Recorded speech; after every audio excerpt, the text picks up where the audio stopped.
Oh no, अरे अरे कोई एम्बुलेंस को बुलाओ जल्दी। किशोर उठो, आंखें खोलो। अरे कोई पानी तो लाओ यार। कोई फायदा नहीं, किशोर मर चुका है।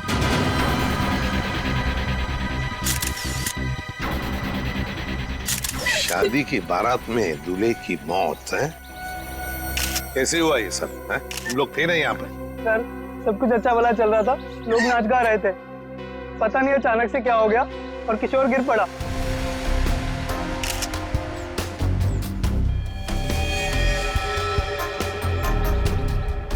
अभी दिख रहे हो ना, आंखों के नीचे सब पीला हुआ है।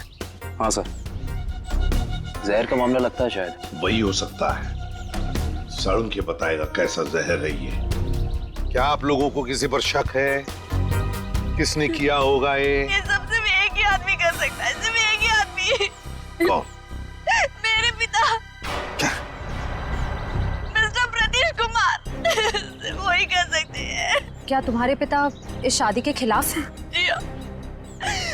वो नहीं चाहते थे कि हमारी शादी हो, क्योंकि ये उनकी तरह अमीर नहीं था ना। उन्होंने तो हमें धमकी भी दी थी कि अगर हम लोग उनके खिलाफ जाकर शादी करेंगे तो वो इसे मार देंगे। देखो, तुम्हारे पिताजी आए हैं शादी में? वो यहाँ पर नहीं है, लेकिन उन्होंने जरूर किसी को भेजा है मेरे किशोर को मारने के लिए। जरूर किसी को पैसे दिए। वो जो मुजरिम है ना, प्रवीण कोबला, वो पापा का बहुत अच्छा दोस्त है। उसी ने मारा मेरे किशोर को, उसी ने मारा है। सर, किशोर की जान को खतरा था और अदिति मैडम ने इनको सुरक्षा दिलवाई थी और पिछले 5 दिनों से हम इनकी सुरक्षा कर रहे थे, और उसके बावजूद ये सब हो गया। सर पता नहीं कैसे हो गया ये सब, हमने तो किसी को इनके आसपास भटकने तक नहीं दिया। हाँ, फिर भी लाश तो पड़ी है ना यहाँ पर, किसी को भटकने नहीं दिया। सर इनमें से किसी ने मारा है मेरे किशोर को। इनमें से कोई मेरे पापा के साथ मिला हुआ है, इन्होंने मारा है। कैसी बदकिस्मत लड़की हूँ मैं, ये उसके खुद के बाप ने उसे शादी के दिन विधवा कर दिया। अदिति, चलो अंदर चलो।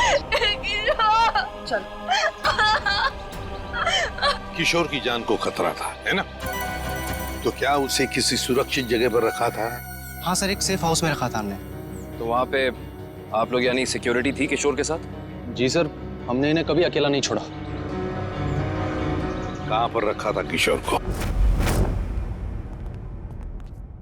कामिल, घर का कोना कोना छान मारो। सर। हाँ, देख, तुम कौन हो? सर ये घर की देखभाल के लिए। तुम्हारी टीम का आदमी है ये? हाँ सर, ये हमारी टीम का आदमी है। अच्छा। सर। हाँ। सर वो देखिए सीसीटीवी कैमरा, कोई भी अजनबी घर के अंदर नहीं घुस सकता।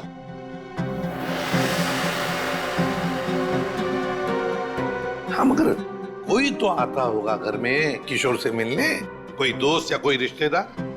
नहीं सर, सिवाय अदिति जी के और कोई भी नहीं। अच्छा, खाने का डब्बा कौन लेकर आता था?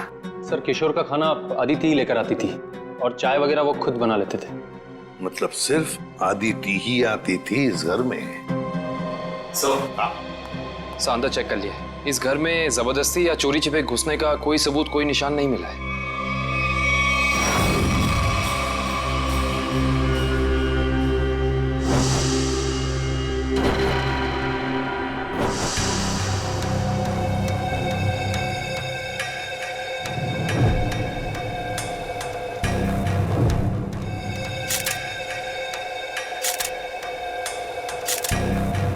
सर ये किशोर के बाल इतने आसानी से हाथ में आ गए?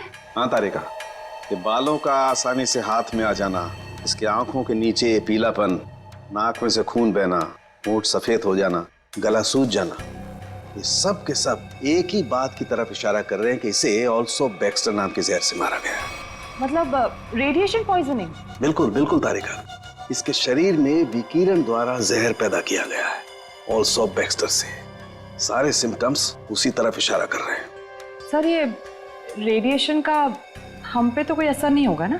नहीं तारिका, घबरा मत। इस जहर का असर तभी होता है जब किसी खाने या पीने की चीज के साथ ये जहर शरीर के अंदर जाए, अदरवाइज नहीं।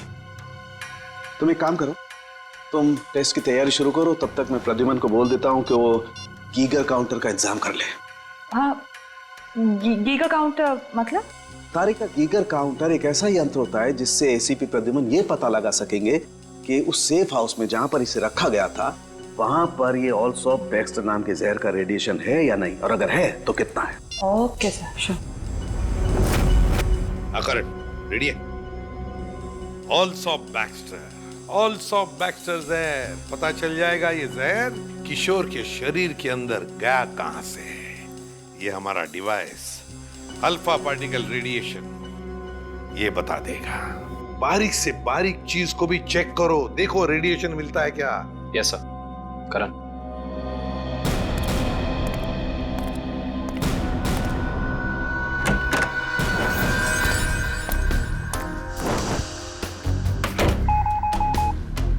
एक बात बताओ, क्या किशोर एक ही खाने के डिब्बे में से खाना खाता था, एक ही टिफिन में से? जी सर, एक ही टिफिन से। और ये टिफिन अदिति ही लाती थी? जी सर।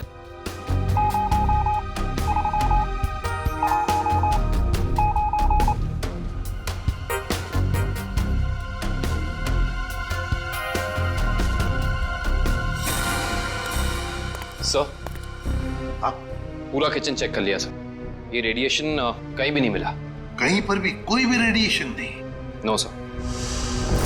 अरे सालुंके साहब, आपने वो क्या यंत्र बताया था आपने? Geiger counter. हाँ, गीगर काउंटर। एसीपी साहब ने पूरे सेफ हाउस में इस्तेमाल किया, उसको अच्छी तरीके से चेक किया, मगर वो रेडिएशन का तो नामो निशान तक नहीं था। अरे ये कैसे हो सकता है? नहीं, ये तो नामुमकिन है। कोई गलती हो गई है इस यंत्र को इस्तेमाल करने में। गलती कैसे हो सकती है सर? सर कहीं गलती आप, मेरा मतलब है कि हो सकता है कि वो जहर मामूली जहर हो। एक बार टेस्ट की रिपोर्ट आ जाने दो सचिन, फिर पता लगेगा कि गलती हमसे नहीं हुई है। हवा में बात नहीं करता doctor Saluke, you understand that? X ray दिखाओ इन्हें। एक मिनट, एक्सरे दिखाओ।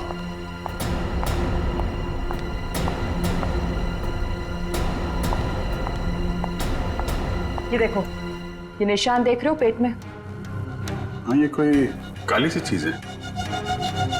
और ये काली चीज क्या है इसका पता इसकी ऑटोप्सी के बाद लगेगा, लेकिन मेरा दिमाग कहता है कि इस काली चीज का बहुत बड़ा हाथ है इस आदमी की मौत में।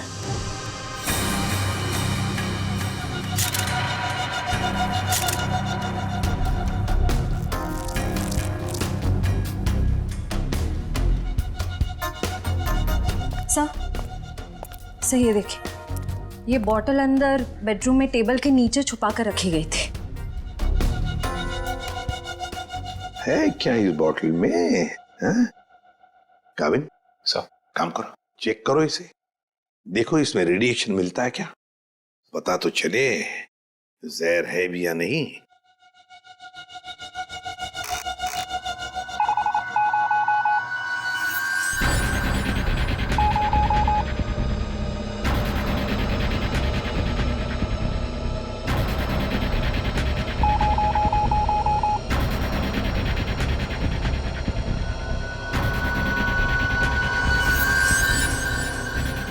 अगर इसमें रेडिएशन नहीं है तो इसका मतलब है ये वो जहर ऑलसॉप बैक्स्टर नहीं है। क्या तुम लोग जानते हो क्या चीज है ये? नहीं सर। नहीं सर, इसके बारे में हम लोग कुछ नहीं जानते। काविन, काम करो, शादी में जितने भी लोग आए थे, जितने भी लोग, उन सब से पूछताछ करो, एक एक करके पूछताछ करो अच्छी तरह से, यहां तक कि आदिति से भी पूछताछ करो। बचे आदिति के पिता प्रतीश कुमार।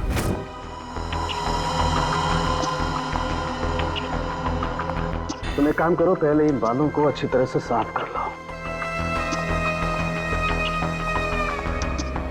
क्या डॉक्टर साहब, बोला था ना आपसे गलती हो रही है। ये मिला एसीपी साहब को सेफ हाउस में, ये मामूली जहर है, इसमें कोई रेडिएशन नहीं है। अरे फिर वही बात। भाई साहब, आपकी जानकारी के लिए बता दूं, हमसे कभी कोई गलती होती नहीं है। किशोर की मौत की वजह ऑलसॉप बैक्स्टर नाम का जहर ही है। सर, जिद की भी एक हद होती है। अगर ये किशोर ऑलसॉप बैक्स्टर से मरा है तो आपका वो जो यंत्र था, वो गीगर काउंटर, उसने इसमें रेडिएशन क्यों नहीं पकड़ा? इसमें रेडिएशन हो भी नहीं सकता है, क्योंकि भाई साहब जहर इसमें नहीं है। जहर यहाँ है इसके पेट में। इसके पेट में बाल थे, उसमें जहर। बाल में जहर? हाँ, तुम्हें याद है ना इसके पेट का एक्सरे दिखाया था तुम्हें? उसमें एक काली सी चीज थी। हाँ, वो काली सी चीज दरअसल इसके पेट में बालों का एक गुच्छा था और उन बालों के गुच्छे में ऑल्सो बैक्स्टर नाम का जहर था जिसकी वजह से इसकी मौत हुई। सर सब कुछ समझ में नहीं आ रहा। हाँ, कोई बाल कैसे खा सकता है? गलती से पेट में चले गए और वैसे भी इसके बाल झड़ रहे थे ना। नहीं सचिन, वो बाल किशोर के नहीं है, वो बाल किसी और के हैं।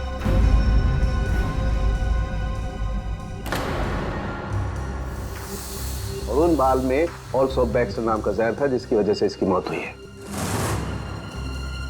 मैं बताता हूं, देखो तारिका, वो बाल लाना जरा। सर,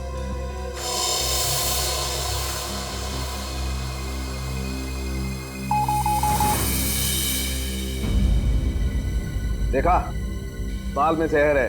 एक मिनट। तो आप ये कहना चाहते हैं किशोर शिकार हुआ किसी और के सिर के बाल से, जो उसके पेट में गया और चूंकि बाल जहरीला था इसलिए मर गया बेचारा ये। एग्जैक्टली। तो फिर उस आदमी के शरीर में भी तो जहर होगा जिसका ये बाल है। यकीनन। My God. अच्छा, ये बाल इसके पेट में कब गया? कितने दिन पहले? लगभग 7-8 दिन पहले। मतलब उसे प्रोटेक्शन मिलने से पहले? मैं बताता हूँ डिटेल में, आओ।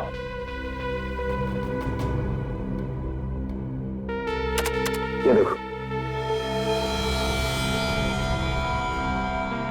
ये बाल किशोर के शरीर में जाकर के पेट में अटक गया और क्योंकि इस बाल में ऑल्सो बैक्स्टर नाम का जहर था तो पूरा जहरीला रेडिएशन इसके शरीर में फैल गया।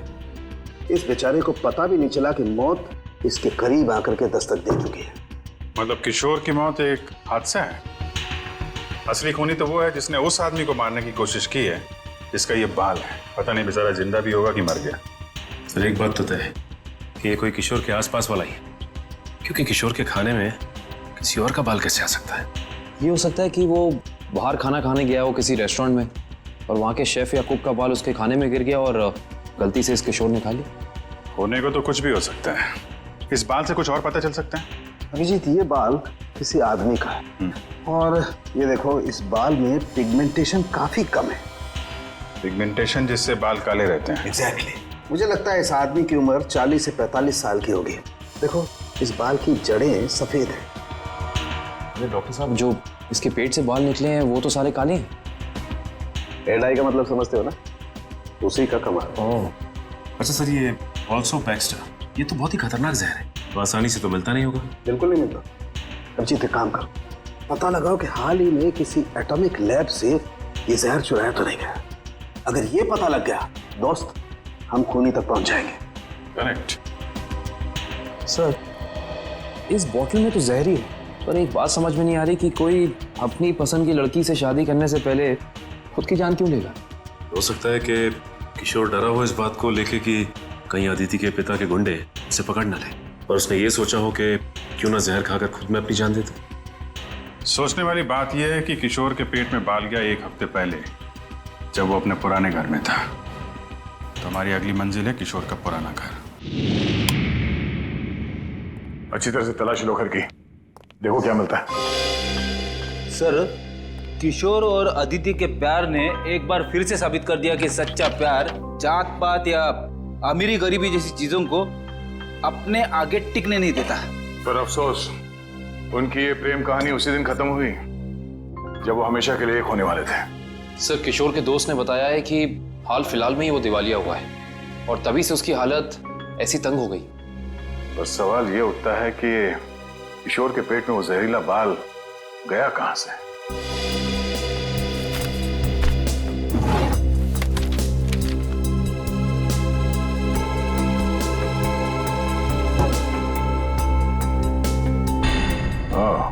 Termination letter. इस किशोर को नौकरी से निकाला गया था MLM एंटरप्राइजेस प्राइवेट लिमिटेड। ये तो अदिति के पिता की कंपनी है। सर, सर, हाँ रेडी? बासी खाना है। एक मिनट।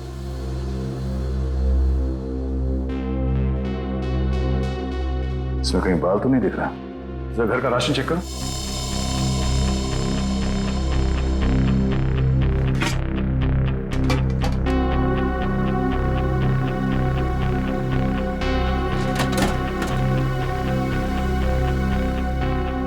नहीं सर, इस घर में जरा सा भी राशन नहीं है कहीं भी। इसका मतलब ये खाना यहाँ नहीं पका है, बाहर से आया है।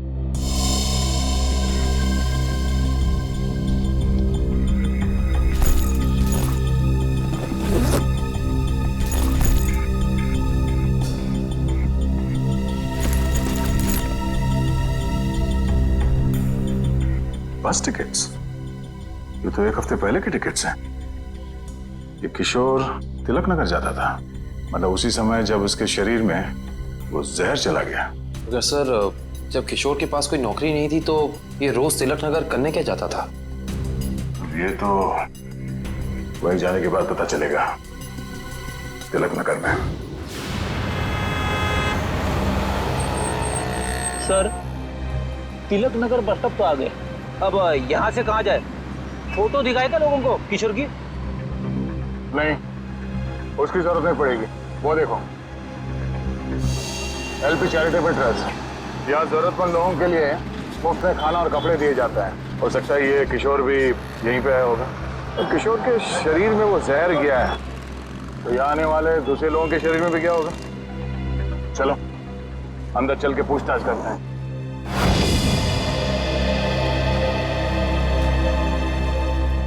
एक्सक्यूज मी, हम लोग सीआईडी से। यह मैनेजर कौन है? जी मैं ही हूँ सर, अविनाश। पर यहाँ पे सीआईडी का क्या काम? इसे पहचानते हैं आप? किशोर नाम है इसका। सर ये तो अक्सर आता था यहाँ खाना खाने, पर कुछ दिन से नहीं आ रहा। सर इसे क्या हुआ? किसी ने इसका खून कर दिया। क्या? खून? और आपको ये बात जान के धक्का लगेगा कि इसकी मौत की वजह आपके यहाँ खाए खाने से जुड़ी हुई है। जी क्या मतलब? हमें इसके पेट के अंदर से बाल मिला है, जो शायद खाने के जरिए इसके पेट में गया है, और उस बाल में जहर था, अल्सूफ बैक्स्टर नाम का बहुत ही खतरनाक जहर। सर क्या कह रहे हैं आप? हम तो बहुत सावधानी बरतते हैं लोगों को खाना देने से पहले। ये हमारा बावर्ची है, इससे आप पूछ सकते हैं। अब ये बताइए कि किसी और ने भी शिकायत की थी खाने में बाल होने की? हाँ सर, कुछ शिकायतें आई तो हैं। साहब मैंने पूरी सब्जी फेंक दी थी जिसमें बाल निकले। पर किशोर को कैसे पता नहीं चला कि उसके खाने में बाल है? वो इसलिए क्योंकि उसकी आंखें बहुत कमजोर थी, बहुत हाई पावर का चश्मा पहनता था, और शायद उस दिन उसने वो चश्मा ना पहना हो।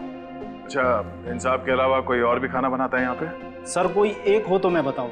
यहाँ तो कई लोग आते हैं दिलों में भावनाएं लेकर, और खाना पकाने में हमारी मदद करते हैं। तो जो लोग अक्सर आते हैं खाना बनाने के लिए, उनका कोई रजिस्टर, कोई लिस्ट होगा ना? एक मिनट सर। एक मिनट। जी सर। सर इसमें तो 70-75 लोगों के नाम है, कैसे पता चलेगा कि किशोर के खाने में किसका बाल गया था? याद है ना डॉक्टर सालुंके ने क्या कहा था? उस आदमी की उम्र 45-50 साल है, और वो बालों को डाई करता है। 45-50 साल और बालों को डाई करता है? और शायद उसकी तबीयत भी अभी खराब होगी, क्योंकि उसके बालों में जहर है, तो वो जहर उसके शरीर में फैल गया होगा। हाँ साहब, वो शायद रमेश जी ही होंगे, इसलिए कि जो आप उम्र बता रहे हो जो उनकी थी। और साहब वो भी बाल रंगते थे, और करीब करीब साहब वो एक हफ्ते से यहाँ आए भी नहीं। रमेश? हाँ सर। जरा उसका एड्रेस देना हमें।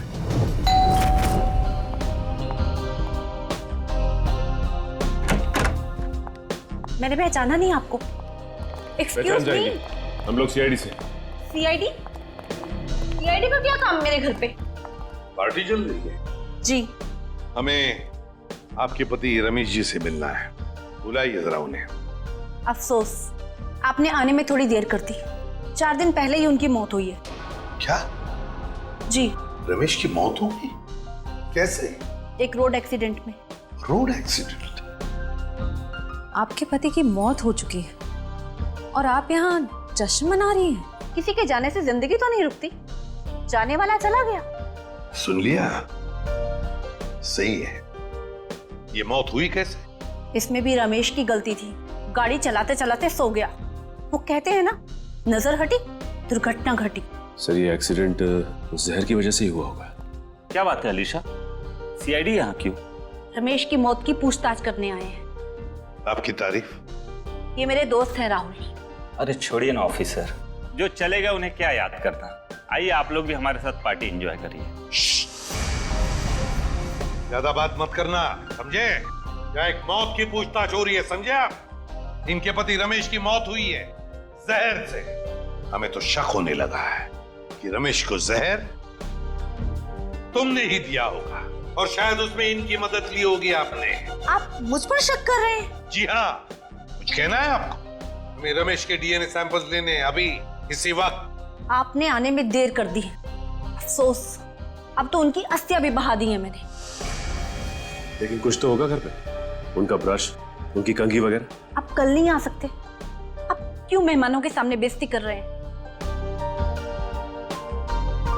देखो मैडम, अगर हमने तुम्हारे घर की जबरदस्ती तलाशी ली और तुम्हें अपने साथ ब्यूरो ले गए तो तुम्हारी दुगनी बेइज्जती होगी। जी आइए।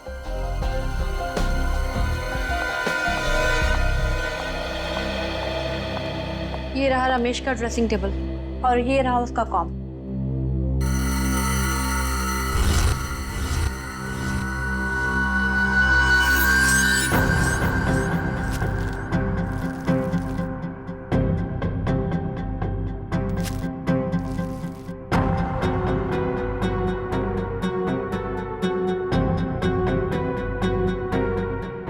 आशय, सर हेयर ब्रश मिला है, इस पे कुछ बाल भी है।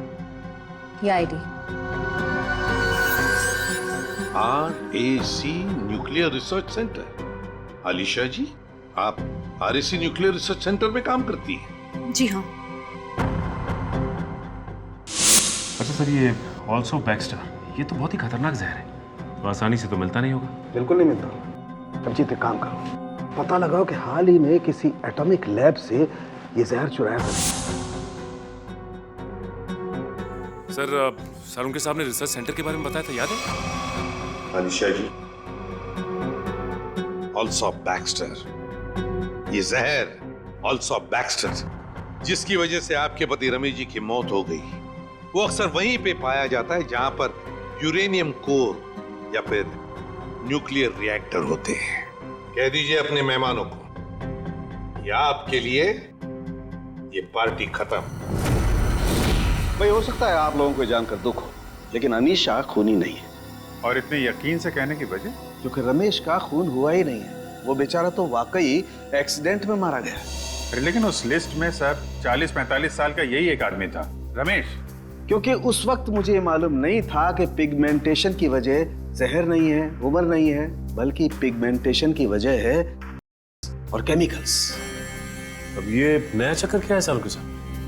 सचिन, दरअसल उस आदमी की उम्र थी सिर्फ 30 साल की, लेकिन क्योंकि लेता था इसलिए उसका शरीर और उसके बाल ज्यादा बूढ़े हो गए थे और उसके शरीर में पिगमेंटेशन इतना कम था कि 30 साल के होने के बावजूद वो लगता था 40-45 साल का। इस ड्रग के इस्तेमाल से इंसान को हेलुसिनेशन होने लगते हैं और कभी-कभी उसके अंग कांपने लगते हैं। तो खूनी कोई 30 साल का आदमी है जिसके हाथ कांपते हैं। सर, वो चैरिटेबल ट्रस्ट के लॉगबुक में भी एक आदमी की लिखाई ऐसी थी, बिल्कुल टेढ़ी। ऐसा लगता था कि लिखते वक्त उसके हाथ जरूर कांपते होंगे। नाम याद है उसका? एक मिनट। जी सर।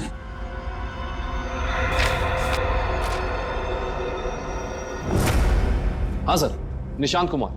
निशांत कुमार, पता लगाओ इस निशांत कुमार का एड्रेस। बताइए सर, हम सबको यहाँ क्यों इकट्ठा किया है? कुछ पता चला मेरे बेटे निशांत का? नहीं माजी, अभी तक नहीं, पर हमें शक है कि निशांत पे किसी जहर का असर हुआ है। क्या? वहाँ संभालिए अपने आप को। आपको इस बात का पता कैसे चला? हमने कहा ना, हमें शक है, यकीन नहीं है। आप ये बताइए, ये निशांत है कहाँ? जी, वो 4 दिन पहले दिल्ली के लिए निकले थे। वहाँ से उनका एसएमएस आया कि वो सही सलामत दिल्ली पहुँच गए हैं। उसके बाद से उनसे कोई संपर्क नहीं हो पाया। क्या वो एसएमएस हम देख सकते हैं प्लीज?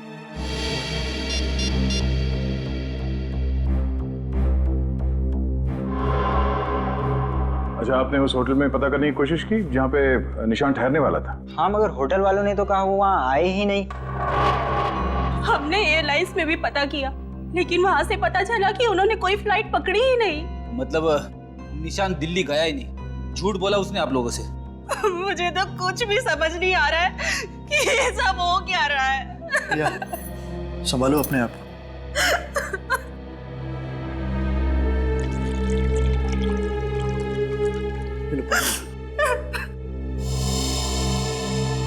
आप निशान की सेक्रेटरी है ना? जी सर, मैं उनकी सेक्रेटरी सूजी हूँ। उसने अपने शेड्यूल में कहीं लिखा था कि वो दिल्ली जाने वाला था? नहीं तो। सर निशान ने ऐसा पहले कभी किया है? सर वो आप कुछ कहना चाहती हैं? नहीं नहीं, निशान के साथ एयरपोर्ट कौन गया था उसे छोड़ने के लिए? उसने प्राइवेट टैक्सी मंगाई थी, वो मिला भी था मुझे घर के बाहर। मुझे तो बड़ा ठीक ठाक लग रहा था। मतलब एयरपोर्ट पे गया था निशांत टैक्सी में बैठकर, मगर उसने फ्लाइट नहीं पकड़ी, वहां से कहीं चला गया। पता करना पड़ेगा एयरपोर्ट से ये निशांत गायब कहाँ हो गया। कविन, उस दिन निशान कहाँ घूम रहा था जीपीएस सिस्टम में पता चला? यस सर, ये देखिए सर। पहले बांद्रा की तरफ गया, फिर उल्टी दिशा में विले पार्ले, और उसके बाद दादर।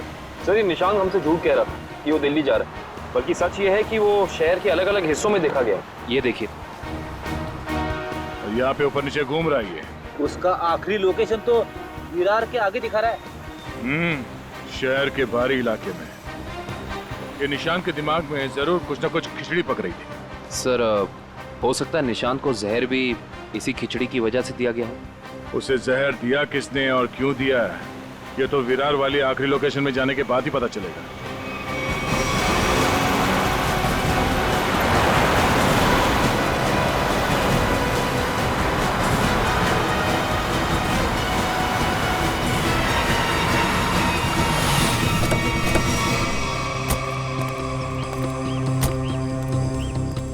ये है वो जगह जहां आखिरी बार निशान के मोबाइल ने जीपीएस नेटवर्क पकड़ा था।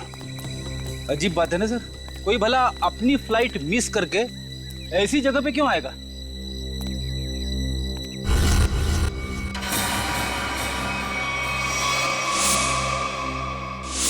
यहाँ तो नहीं, बाल क्यों?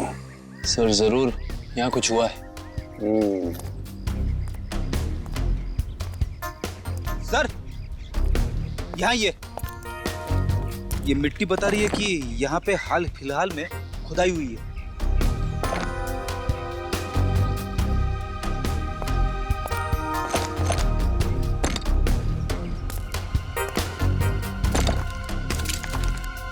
सारी जगहों को खोदो जल्दी।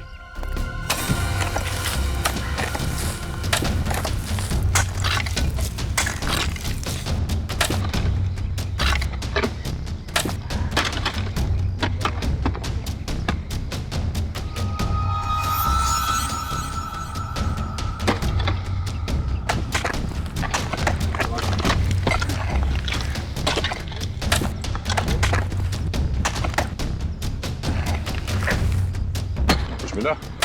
सर यहाँ पे तो कुछ दिख नहीं रहा है। सर यहाँ पर कुछ नहीं है। इधर भी नहीं है सर। चलो एक काम करो, इस घर के अंदर जाओ और तलाशी लो, देखो कुछ मिलता है क्या। जी सर।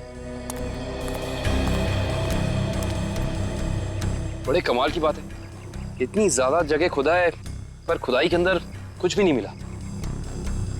ये भी तो हो सकता है कि खुदाई कुछ निकालने के लिए नहीं, बल्कि जो पहले दफनाया गया था उसे निकालने के लिए खोदा गया। सर, हाँ ये देखिए घर के अंदर से क्या मिला सर।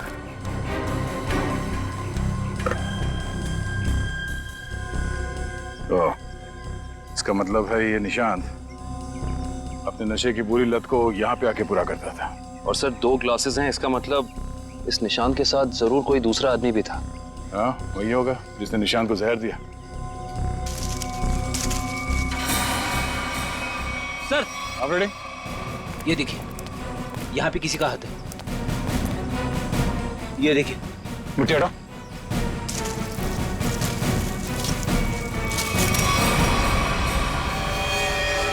डॉक्टर साहब ये निशान ये कितने दिन पहले मरा है? 4 दिन हो गए इसकी मौत को। 4 दिन पहले? अब ये क्या बात कर रहे हैं सर आप? 3 दिन पहले इस आदमी ने एसएमएस भेजा है अपनी वाइफ को। सोचना भी मत अभिजीत कि हम लोगों से गलती हुई है। बॉस, इसकी लाश पर से मुझे कीड़े मिले, वो कीड़े जो इंसान के मरने के बाद उसके शरीर पर पाए जाते हैं, जिन्हें मैगट्स कहते हैं। और इन कीड़ों ने लाश के ऊपर जो अंडे दिए हैं वो 4 दिन पुराने हैं। इसका मतलब बात साफ है, इसकी मौत को 4 दिन हो चुके हैं। मतलब निशान ने अपनी पत्नी को एसएमएस नहीं भेजा, किसी और ने भेजा है? शायद उसके खूनी ने। लेकिन खूनी ने ऐसा किया क्यों होगा? ताकि ये लोग पुलिस में इसके गायब होने की रिपोर्ट न लिखाएं और उसे थोड़ा और वक्त मिल जाए वो चीज ढूंढने के लिए जिसकी वजह से वो सारे गड्ढे खोद रहा था। एक बात और अभिजीत, उस आदमी की निशांत के साथ मरने से पहले हाथापाई हुई है। मतलब उस आदमी ने अपने दाहिने हाथ से इसकी गर्दन को दबोचा और बाएं हाथ से इस पर वार किया यहाँ पर, क्योंकि सिर्फ यहीं पर वार के निशान है और कहीं पर नहीं। सर इसका मतलब तो साफ है कि इस पे हमला करने वाला कोई लेफ्ट हैंडर है, कोई खब्बू। तो इस केस में कोई ऐसा है जो खब्बू है।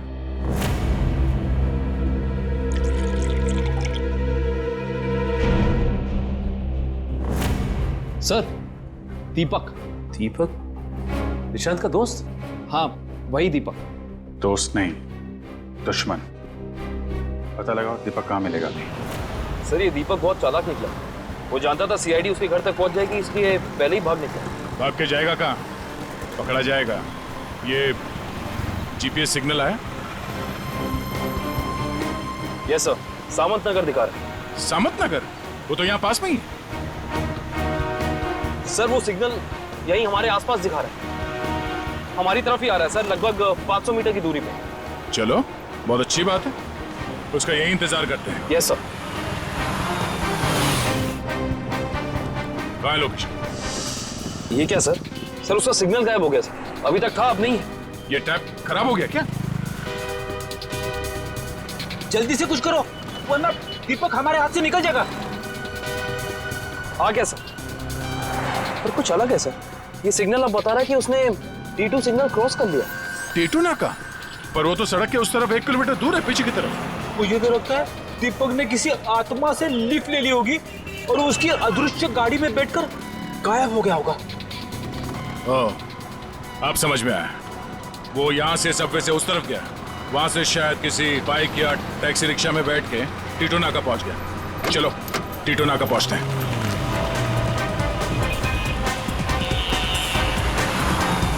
वो हमारे आसपास ही है सर। कहाँ है? दिख तो नहीं रहा। आ रहा है।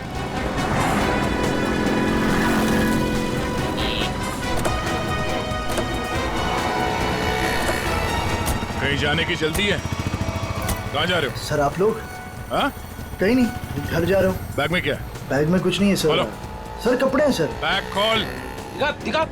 सर कुछ नहीं है बैग में सर। सर कपड़े ऐसे होते हैं?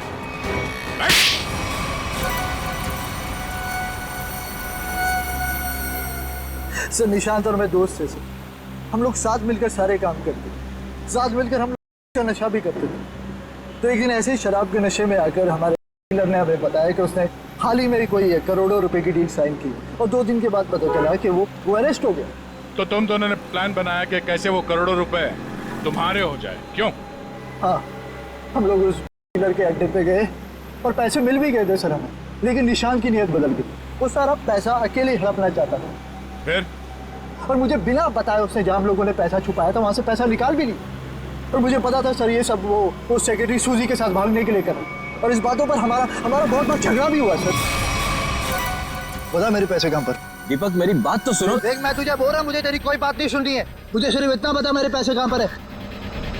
तू ऐसे नहीं मानेगा, नहीं मानेगा तू ऐसे। अब बताता है तू एक और, बताएगा कि नहीं बताए? नहीं बता दे मेरे पैसे कहाँ पर है। निशांत, निशांत, निशांत। मैंने सर उसको जानबूझकर नहीं मारा है सर, मैंने जानबूझकर नहीं मारा है। मैं उसको सिर्फ पूछ रहा था मुझे बता दे पैसे कहाँ पर है, बता दे मुझे पैसे कहाँ पर। गलती से मौत हुई है सर उसकी, मैंने उसको नहीं, मैं खूनी नहीं हूँ सर, मैंने किसी को नहीं मारा सर। बकवास मत कर, खून होता है, जानबूझ के किया जाए या फिर गलती से हो। फिर तुमने निशांत के फोन से प्रिया को SMS किया ताकि तुम्हें और टाइम मिले पैसे ढूंढने में? हाँ, मैंने निशांत की लाश को दफना दिया और आसपास पैसे ढूंढने की कोशिश भी की। और जब मुझे पैसे मिल गए मैंने सोचा कि मैं नई जिंदगी शुरू करूंगा। नई जिंदगी शुरू करेगा तू? शुरू करेगा, मगर जेल में।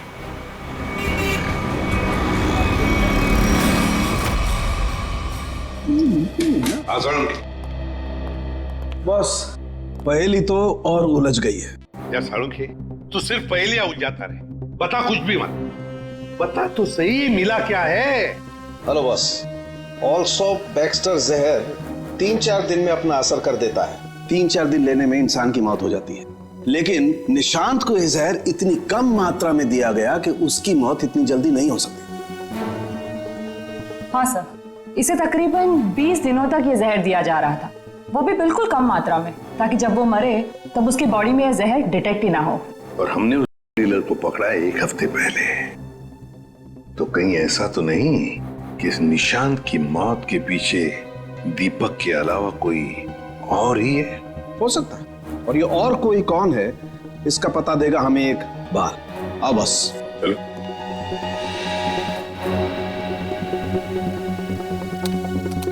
बस, इंसान का बाल हर महीने तकरीबन 1.5 सेंटीमीटर बढ़ता है। जिस दिन इस निशांत को जहर दिया गया, इस जहर ने बाल पर अपना निशान छोड़ दिया।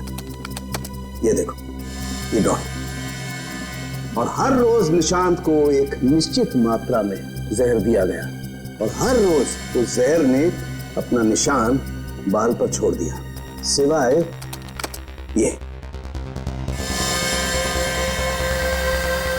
23 तारीख और 24 तारीख। हाँ, और 25 से फिर से देना शुरू कर दिया। सर, अब 23 और 24 तारीख को निशांत का पूरा परिवार शहर से बाहर गया था। हाँ श्रेया, 23 और 24 को निशांत का पूरा परिवार शहर से बाहर गया था। निशांत शहर में ही था, और निशांत को 23 और 24 को जहर नहीं दिया गया था। इसका एक ही मतलब हो सकता है कि निशांत को जहर देने वाला उसके परिवार का ही कोई है। लेकिन सर, निशांत के परिवार में तो बहुत सारे लोग हैं, उन्हीं तक पहुंचेंगे कैसे? सचिन, अब खूनी के पास हम नहीं जाएंगे, वो खुद हमारे पास आएगा। सर, आपको कुछ पता चला कि निशांत का खून किसने किया है? हाँ, पता चल गया है, और मुझे यही है इस कमरे में, हमारे बीच। क्या यहाँ पे कौन है वो? मुझे में अपने आप को बहुत होशियार समझता है। वो ये भूल गया कि सीआईडी के सामने अच्छे अच्छों की होशियारी खुश हो जाती है। निशांत की मौत की वजह है वो दौलत जो निशांत और दीपक ने मिलकर चुराई थी। तो क्या दीपक ने निशांत को मारा है? निशांत को एक ऐसे चालाक दिमाग ने मारा है जिसे लगता है कि उसका भोला चेहरा उसे बचा लेगा, और वो शातिर दिमाग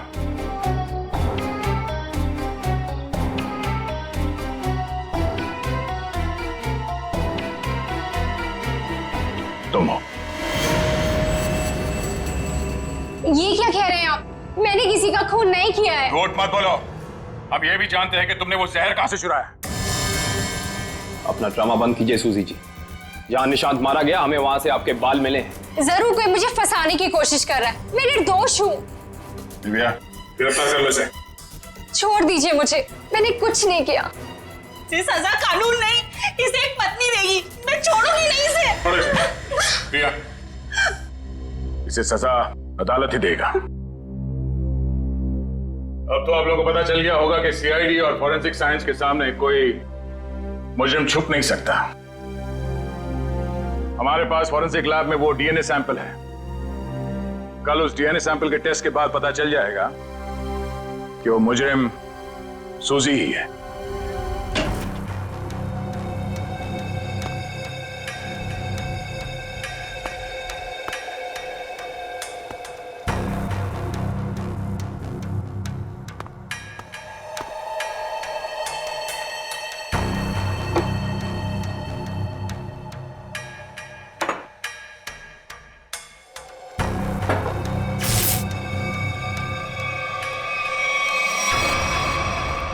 फोरेंसिक लैब ढूंढने में कोई दिक्कत तो नहीं आई?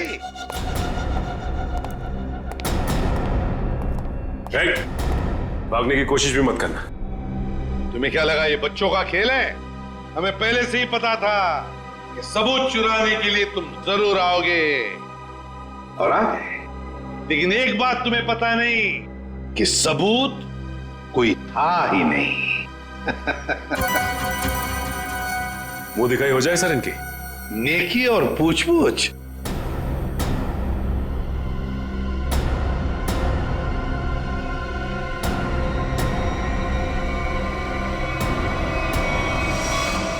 उसने प्राइवेट टैक्सी मंगाई थी, वो मिला भी था मुझे घर के बाहर। शीतल, शीतल तुम? छोड़ दो मुझे, वरना मैं इसे गोली मार दूंगी। बेवकूफी मत करो, गन नीचे रखो।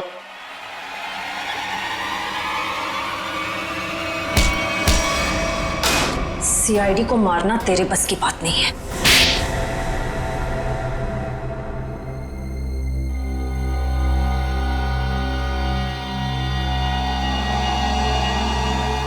मैंने जो कुछ भी किया मेरी बेटी की मौत का बदला लेने के लिए किया। निशांत, निशांत को क्यों मारा? क्या तुम्हारी बेटी की मौत में निशांत का हाथ था? हाँ, उसकी लत लग गई थी। 2 साल पहले वो ओवरडोज से उसकी मौत हो गई थी। मुझे वही निशांत के घर से मिली। तो तुम अच्छी तरह से समझ गई थी कि तुम्हारी बेटी को की लत में डालने वाला कोई और नहीं बल्कि निशांत है। हाँ, आज वो अगर जिंदा होती ना तो बिल्कुल तुम्हारी उम्र की होती, उसकी भी शादी हो रही होती, जिंदगी में कुछ करके वो भी कुछ बन रही होती। निशांत ने ऐसे कुछ नहीं होने दिया, सब बर्बाद कर दिया निशांत ने, सब बर्बाद कर दिया। फिर मैंने सोच लिया कि मैं निशांत को मार डालूंगी और मैंने उसे आहिस्ता आहिस्ता वो पॉइजन देना शुरू कर दिया। मैंने कहीं पढ़ा था कि ये स्लो पॉइजन इतनी आसानी से शरीर में मिलता नहीं है। जहर पाया कैसे तुमने? कहां से चुराया? मैंने उस लेबोरेटरी के असिस्टेंट से पहले दोस्ती कर ली, उसके बाद पैसों का लालच देकर खरीद लिया। बहुत गलत किया तुमने शीतल। तुम्हारी बेटी के साथ जो कुछ भी हुआ सही नहीं हुआ, हमें अफसोस है उस बात का, लेकिन इसका मतलब ये नहीं कि तुम कानून को अपने हाथ में लो। हमारी मदद ले सकती थी तुम। तुम्हारे ऐसे करने से 2 मासूम लोगों की जानें चली गई। कानून तुम्हें कभी माफ नहीं करेगा, तुम्हें कड़ी से कड़ी सजा होगी, शायद फांसी।